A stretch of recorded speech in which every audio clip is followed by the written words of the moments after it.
So you're like a Swiss Army knife of skills. You have like, let me see how many I can remember. You help businesses increase profit. You help people, something to do with property is about, you can tell me more about that. Feng Shui, healing through matrix energetics, dowsing. What did I miss? I help people sell houses that are sticking on the market. Okay. And help them find a buyer in like 8 weeks, or else. Yeah, that's or great. they get the money back. Yeah. And I also work particularly on horses, but animals that have bad backs and people with osteoporosis who've shrunk. Cool. Who've shrunk? Do you help them become taller again? Yeah. Sweet. What about if they haven't shrunk? Can you just help them become taller? I don't know, we can try. Why are you laughing? Cool. Great. So thank you for coming up here and for volunteering. You just volunteered today, last minute, which is great. And you're at a different stage. You're doing stuff that you enjoy. Yeah. And you'd like to make some more money from it. Yes. Okay, cool. So what would you say is your biggest challenge in making more money from doing what you love? Well, it's quite difficult articulating what I do sometimes. I normally get referrals because people have experienced friends, it, yeah. But other people have experienced it, and then they say, "Oh, you could help so and so." And so. Yeah. So I work quite a lot in America on Skype as well. Cool. So you Skype with like a horse? Sorry? You Skype with a horse? I have done that remotely, but... Yeah, awesome. That was a joke, but that's pretty awesome that you did it too. So you say that referrals aren't enough. So is it that you want more clients or more money, or... more clients, really. Okay, not just more money, more clients. Yeah, more clients. Okay. You wouldn't want more money from less clients? That would be perfectly all right. It'll be okay. Let's look at both options. How's that? Yeah. Which one do you want to look at first? More clients. Okay, cool. So more clients and referrals not enough. So before we just accept that as true, what if you could get more clients through referrals? That would be great. Okay, so let's start there, and then we can look at other ways. Because the other ways that you mentioned is promoting myself.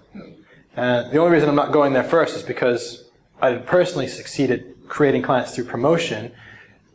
Inadvertently, yes, but not directly. So that'll make sense in a minute. But let's talk about referrals. When you get a referral, how does it happen? Normally I've treated somebody or sold their house, and then they talk to their friends about it. Why do they talk to their friends? Because it's work for them. Cool. You just work for them until they talk to their friends, and then their friends just randomly out of the blue contact you? Yeah. That's great. This is perfect. So this is an example of something I don't have to actually say do this because you're not doing it. This is an example of something that I always help people to see, is that when you serve people fully and powerfully, like, you just get referrals. You don't have to sell. I say serve instead of sell. Like, and another thing that's obvious about what you do is you're good at it. And the way I say it is be effing awesome. This is the whole caveat to if you're going to serve instead of sell, or prove instead of persuade, you've got to be really good at it. And you get good at it by doing it. I assume you've done a lot of this. And that's how you got good, right? You're probably much better now today than you were the first day you did these things. Actually, I was quite good then. Oh, you're natural. No big deal. Well, you're lucky. You know, but there's an improvement that happens, and you get better. And as you get better, you get more confident, you provide better service through practice, and then people are more likely to refer to you. So one of the things that stop people from serving instead of selling is they think, well, what if I'm not good enough? Well, then you got to get good. So start doing it anyway. Or what if they don't believe that I'll be good enough? Well, then don't try to convince them, just do it anyway. Did you do any free work in the beginning? Yeah. Yeah? Yeah, lots. Like once or lots? Yeah. Wow. Because it was fun to just practice. Yeah. Fantastic. And there's a lesson from Charlotte in this for so many people in this room, because I know this is where we all go and we have an idea of something that we want to do. And even for you, Valentina, and Pascal, like your things that you want to do, there's going to be a tendency to think that now I have to go and convince and persuade even friends to, or people that I meet to believe in this idea and to do it. You know what? If they're not buying the trip, Valentina, get them to come over to your house with a local chef that cooks Italian for one night and have a lesson. Give them, just serve them. Impact people. Instead of trying to convince the world that you have value, add value to the world.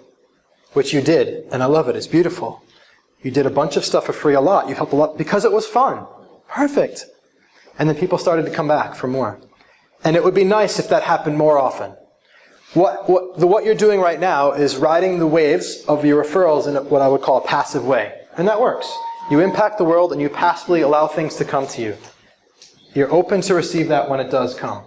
There's a much more powerful way to receive than just waiting based on the natural kind of tendency after you've given so much.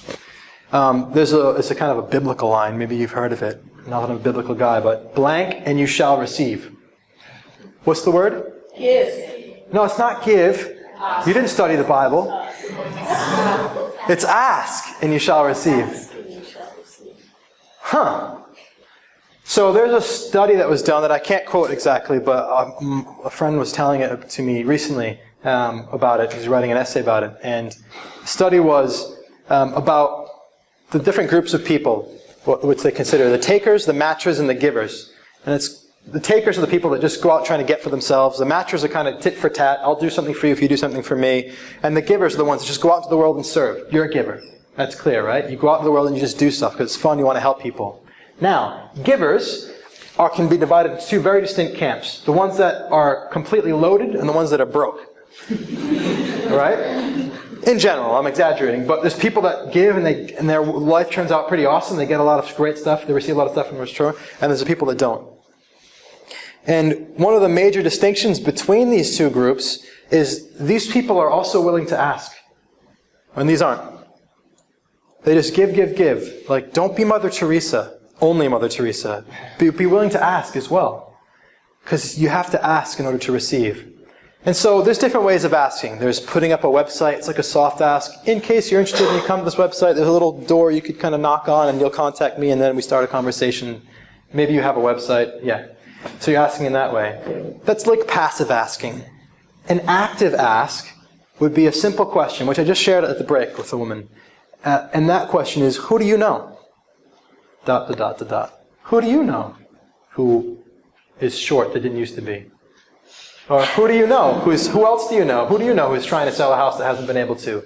Or who do you know whose house you think is going to be difficult to sell? An open question that's just soft. It's not in your face. It's not, do you know anybody? A closed yes or no question. It's open. It leads to conversation. What if you started asking that all the time in every conversation? Do you think that the likeliness that you might get more referrals will increase? Yes. It could, right? You can't be sure. But this is what I call about being active and participating in the creation of referrals. And it's not necessarily saying, who do you know who I can sell my service to? For you, I think this is going to be natural for you because of the way you do your work. Who do you know who I could help? That's the energy that you're going to bring to it. And when you start having a curiosity about who else is in your world that I can serve and impact, then people are going to be happy to connect you to them.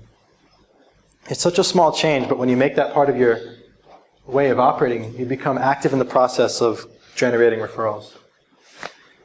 So besides referrals, you want to create more clients.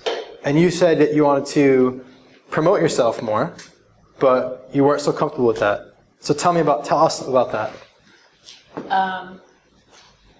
It's quite unconventional how I bring about the change, and so I've never really known how to articulate it. So tell me about the change. Like when you say the change, the work that you do you mean across all of these different things as one? Well, no, I really want to focus on selling houses because I think that's the easiest thing to focus on. Sometimes the problem is really obvious to me because it's a feeling when you go into a house and it feels poorly. It's not just me that picks that up, but any prospective buyer would as well. And there are things that I can do to move that. Sometimes the people selling it aren't quite sure they really want to sell it. They're splitting up, or it was a symbol of how successful they were and they're downsizing. So they're emotionally very attached to the house. And there are ways of making them look forward rather than backwards, and working on their stuff perhaps as a couple, so that they can let it go and sell it. Because until there's a sort of emotional vacuum in the house to allow somebody else to come in, nobody will come in, nobody will buy it.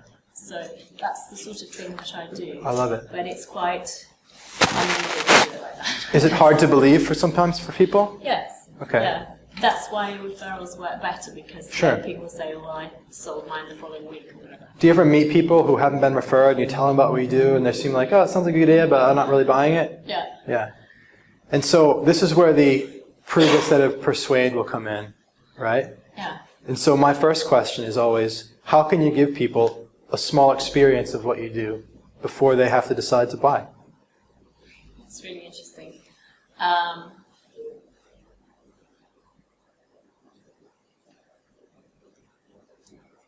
not sure, I'd have to think about that really. Let's make it up right now. So let's look back at one of the houses that you've helped people to sell. Yeah. Tell us about everything you did. Okay, so... If it's okay to share, yeah? Yeah, of okay. course. There's a beautiful house in the middle of the countryside which had nothing wrong with it whatsoever, but nobody was going to look at it.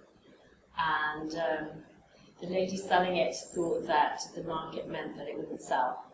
So I made her refocus on what she thought about the market. And I didn't really have to do anything much to the house, but it was all about shaping the way that she was creating her own reality. And that way, it sold very, very quickly after that. And so when you worked with her, once you had this, you had some kind of conversational session with her, or energetic session with her, and once you had that session with her, what was her outlook? Very optimistic. It was optimistic. Cool. Yeah. Great. But she never told her husband about me. Okay. But it still sold. Yeah. You got paid anyway? How'd you pull that off? That's awesome. So, cool. So, just in that, I mean, that's kind of like coaching. You're just working with an individual on them and their experience and stuff. And so, do you think that if you had given her some of the experience of becoming optimistic in advance, that she may have been more likely, or she did hire you in the first place, but do you think that she would have been more likely to see the value in what you do? Yeah, I guess. And so with that kind of example, what if you just spent some time, like how do you do it now? Like when you talk to people about, you meet somebody at a cocktail party and you say, oh, you haven't sold your house in 4 months? Here's what I do. Is just, you talk about it and that's it? Yeah. Okay. What if you were willing to say, you know what, let me come by your house. Let's have a conversation in your living room. I want to give you a little bit of an experience of what I do. It's not going to be the whole thing. It's not going to get your house sold, but it's really hard to explain. So what if we just spent an hour together? That would always be enough to sell a house, though. Okay. So then what? That would be a good thing. Yeah. Well, you can tell them if it works, then they can pay you. Yeah, that's another model. Great. What about Yeah. that? What about a percentage of sale if it happens in this time, or the different ways to do fees? Yeah. And so, this is great. I love that. But just slowing down and coming back to the first thing. But then they would sell their house and I wouldn't get paid. I guess they tell their friends that. Yeah. What if you were willing, if it took you an hour to help somebody sell their house, what if you spent 2 to 3 hours a week helping people sell their house? Do you think that you'd have a problem getting more referrals? No, it's a good idea. Yeah. It's kind of just obvious, right? It's just Yeah. there. And there's going to be other houses that it's not about the person, it's about the presentation of the house. Yes. And you do one room. And then you say, you know what, I'd love to come back and help you do the entire house, now that you can see how this makes a difference and feels. And here's my fee. It's a really good idea. So there's a theme tonight, isn't there? It's about taking things and shrinking it down and finding a piece, taking a small step, giving an experience instead of trying to sell and persuade. And the more complicated something is to describe, the more you need to give people an experience of it. There's always a way. There's always a way. And so, yeah, please do ask a question. Because I'm very interested in what you... Yeah, I want to sell my house and go to Italy and learn English in France. Yes. How do you go about setting up your fee or whatever? Because we've been kind of talking about anything that's sort of artistic or not actually, it's not a hamburger or a, Great question. Price. It's so difficult to put a price. How do you go about it? Great How question. do you suggest, because I think this is one of the big drawbacks is So Charlotte, afraid to ask for. are you happy to answer that question? Because that's where I was going to go next anyway. Happy to answer? Great. Let us know. How do She you? doesn't have to tell me how much it charges, but You can tell us how you set your fee. Yeah. Well, I've done it every which way.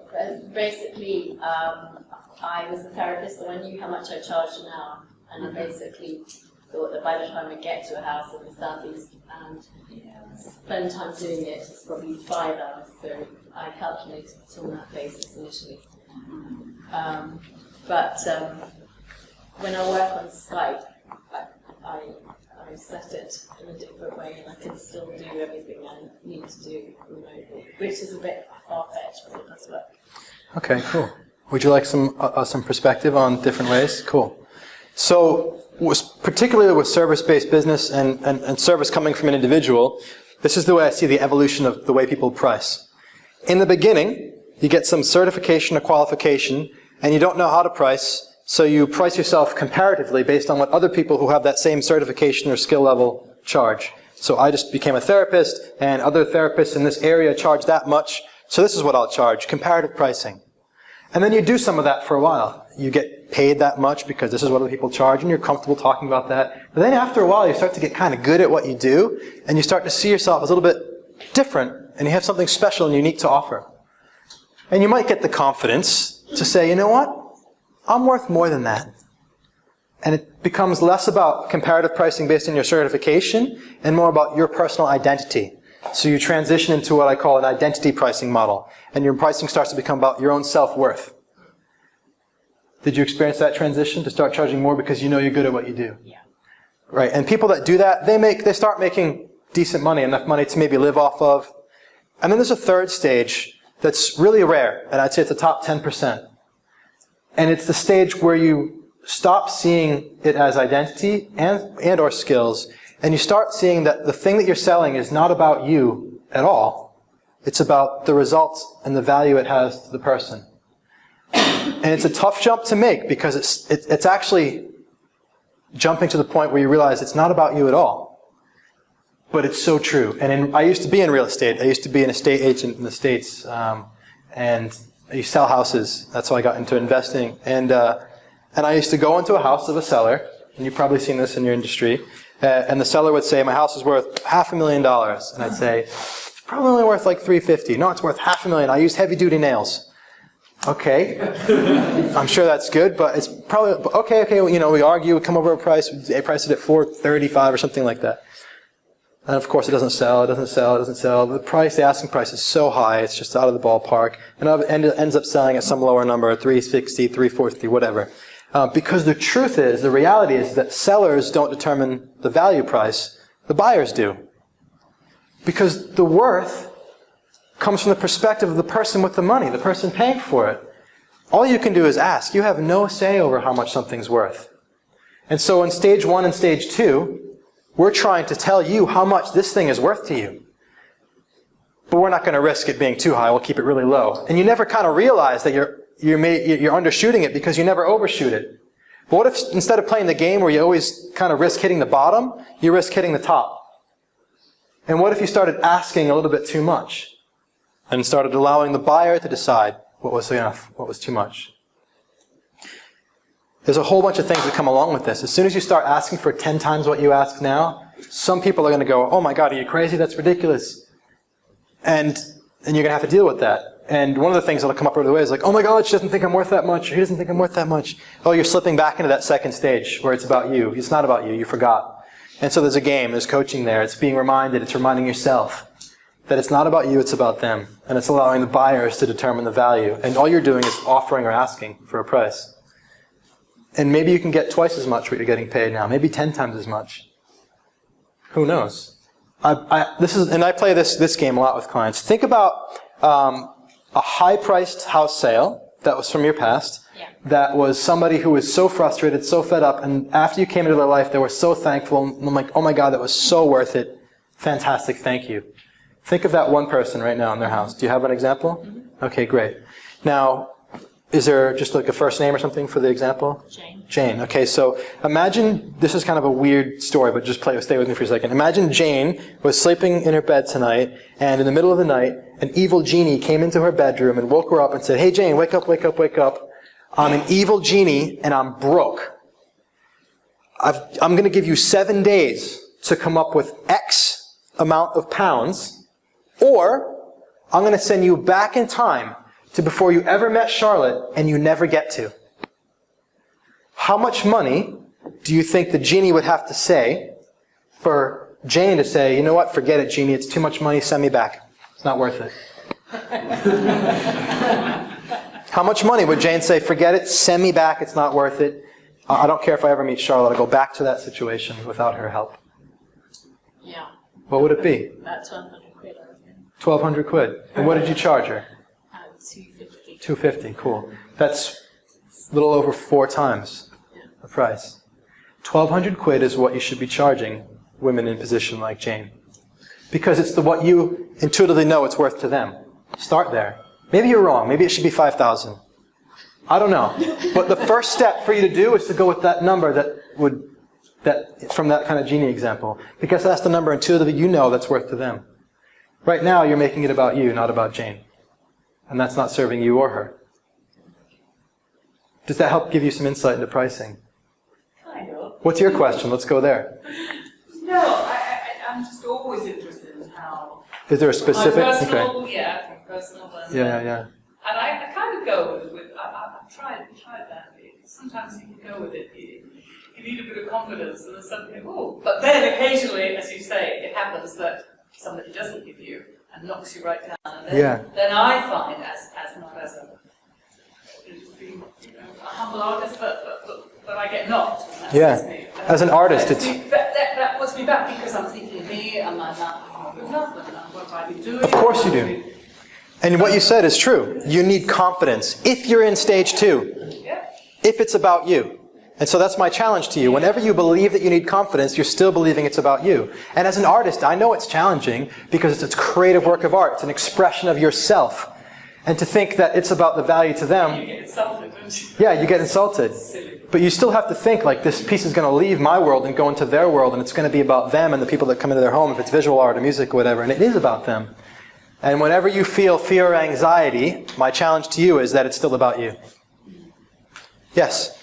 If it's not physically possible to give people a sort of small sample of what you can offer them, Yeah. if it's like a service or something that's sort of one thing, how do you still convince them of that value, of that experience? It's a good question. If it's not something you can give any small experience, how do you convince them of the value? Okay, so first thing is I would challenge you, I'm not going to do it right now, but I would challenge you that you can't give them some sort of experience that's at least part of that thing. It might not have to be the full experience.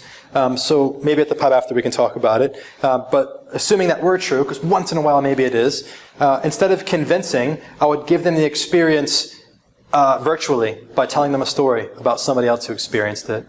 And here's the important point, and you may think this is BS, but it's so true for me, is that if my intention is to share with them an experience through the story, that's distinctly different, and the outcomes will be different than if my intention is to tell them a story so I can convince them. I know, it makes you go like, what the heck? What's the difference? Like, and one intention is, I want this person to experience the thing that I love, and to have the experience that I could serve them with. Full stop. Versus, I want to tell them the story so I convince them that there's value in this. One's about what you can get, and one's about purely giving. I know it's subtle, but that subtlety is really the essence of what I'm talking about tonight. It's that willingness to fully give, to fully serve, to fully be there for them in that moment. And so it's not serving so that they'll like it and want to buy from you. It's just serving. I did a project last year. What's that? Yeah, that's kind of, but you know, I'm big into the one-to-one experience, especially in the beginning. So marketing is like broadcasting, whereas one-to-one's more engagement and conversation. And it's just a way, you know, you're going to come to marketing at some point in many businesses anyway, but at least in the beginning, 1, 2, 3 people to start that, start the start the wheel moving. It's about conversation. Last year called 100 Secret Dreams, where I coached 100 people for 2 hours each. And nobody paid me. I just spent 2 hours with 100 different people. And that was my project, full stop. It wasn't so that they would become clients. Of course, I was open to the possibility of that, and some of them did become that. But because I drew a line between what I call service and client creation, I lived in that world as that project standalone. It had a different energy. When people met me, it was like, you could feel that I was doing it to do it, not doing it so that. And that's the difference that makes a difference, really. And when you tell your story with that intention, it feels different to people. And you guys can all relate. When you hear somebody talking about something because they love it and they want to share it, it just feels different than when they're telling you the stories that you buy. It's passion. It's passion. It's also contribution. It's giving. Yeah. Service. I guess that would be something I could do, perhaps not on quite that scale, but Yeah. as well. I mean, It'd be really cool. Exactly. And show of hands from the room. Like, at the beginning, when she told you she helps people sell their house for more money, was it, well, by show of hands, how many of you are totally convinced that that would be something I would pay for? Okay, like, in the beginning? Okay, a couple, yeah. 5, 6 people. Now, after you'd heard her story about how she helps people to sell their house for more money, how many of you thought, actually, you know what? That could be possible. That could work. Yeah. So you gave, wow, that's awesome. So your point has just been proven, right? Tell your story. Instead of telling them, that's the thing, we think we have to explain it. Just tell a story. People get it. And actually, if they don't get how it works, it doesn't matter, as long as they get that it does. The how can come later, or maybe never if it's not important to them. Is there anything else, like as far as making more money? I want to see you make a lot more money because I love what you're doing. And so we talked about asking for more money. We talked about creating more referrals. What else? I think I have a little bit of a block about money full stop. Yeah, tell me about that. Okay, I've never had to make any money, not really. Okay. That suited me fine because I've been able to be generous with my time and had a great time. Yeah. My circumstances have changed, and so that's not the case for much longer, and so I need to do a little bit of a mind shift. So you're going to go from a place of not needing to have to make money to having to make money. Yeah. And you have to make a mind shift. Yeah. What if you didn't have to make a mind shift? That would be really much nicer for me. My proposition to you is that you don't have to make a mind shift. Okay. Is that what I teach people, this is the thing, when people need to make money, they end up with what I call the control trap. When you're really poor or destitute or you need money, you start to get fear. And when you have fear, the automatic thing is I'm trying to control situations. I'm going to persuade you, I'm going to convince you, I have to get you as a client. You become acquisition focused, all about me and what can I get. Because it's a survival instinct. And as soon as you get to that place, the likeliness that you're just going to give and serve goes out the window because all you care about is yourself. If this roof were to cave in, the first thing you'd think about is I'm okay? And only once you knew that you were, would you look at the person next to you and are they okay? It's just built into us. And so, the fact that you're already seeing the benefits and how it works when you just serve, that's the answer. Keep doing that. Just do it more. Do it harder. Do it deeper. Do it more often. Do it more frequent. Ask more open questions. And you don't have to switch. So my challenge to you is to stay there, to just keep doing it. And for you, the way that you have done it, to be a lesson for us, the rest of us, is that service works. It's so old school, it's so old-fashioned, it's like millions of years, well, millions maybe, thousands and thousands of years old, just serving people, proving, giving the experience. And actually, when you get in that place of real control and neediness, I used to work, when I first got into coaching, I used to work in relationships, work with single men and women and dating. And it's the same thing. If you haven't been on a date in a while, you haven't met somebody in a while, you're getting really lonely, and you get needy, and people can feel it. And there's nothing less attractive than that, right? A needy person. And so the answer in dating too, there's the same as in business, is to just give. Okay, and you're not going to go and sell somebody's house to them to try to get a date, but you can share by giving a smile and just making other people feel good. And once you orient yourself outward towards others, that's actually the antidote to neediness and to the feeling. So the way to get out of the control trap is to serve. And if you want to stay out of the control trap, because brilliant, you can see it coming. You can see the danger. Yeah. Keep serving. It's really helpful. Does that feel good? Yeah. Thank you, Charlotte.